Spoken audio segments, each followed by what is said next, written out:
kodėl aš taip greitai tokius filmukus įkeliu. Stengiuosi pasakyti, jūsų negaišinti per trumpą laiką, kad nereiktų klausyti, nes nieks dabar nemėgsta ilgų šnekesių, o tiktokose tie, kur šneka, aš jums pasakysiu, yra tokia mergaitė ir du vyriškiai, tamsiais plaukais. Tai peržiūrėjau jų visus investavimo, vienu žodžiu, pasiūlymus, variantus apie tuos nesąmoningus investavimo visokius klubus. Tai čia yra grinai nesąmonė. Patikimiausia investuoti per jūsų banko investicinę sąskaitą. Nueinate į banką, atsidarat ten investicinę sąskaitėlę ir iš savo sąskaitėlės pervedat ten pinigėlius ir nusiperkat akcijų.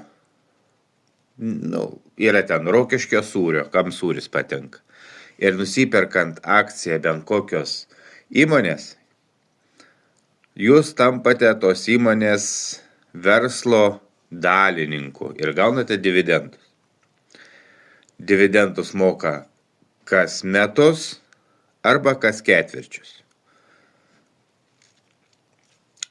Didžiausias dividendai, aišku, valstybinių, tokių kaip energetikos, kaip Ignitis, paskui Telia.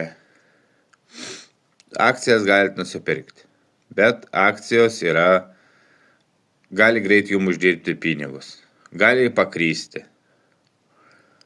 Yra stabilus tokie dariniai kaip ETF, jie yra sudėtiniai, tai gali būti 50, 100, 500 įmonių vienoje vietoje. Viena kils akcijos vienos įmonės ir kils visas jūsų portfeliukas. Jeigu vieną biškių pakris, jūs nejausit to kritimo. O jeigu vieną tik tai akciją turėsit, tai jau kai kris, tai kris. Ir iškart matysit.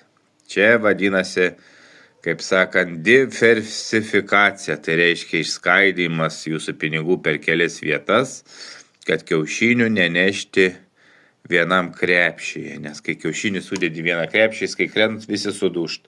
O jeigu kiaušinis padalinė po lygiai į 2 krepšius, tai gal vienas ir išsigelbės, nesudaužysit. Tai va, stengsiuos trumpus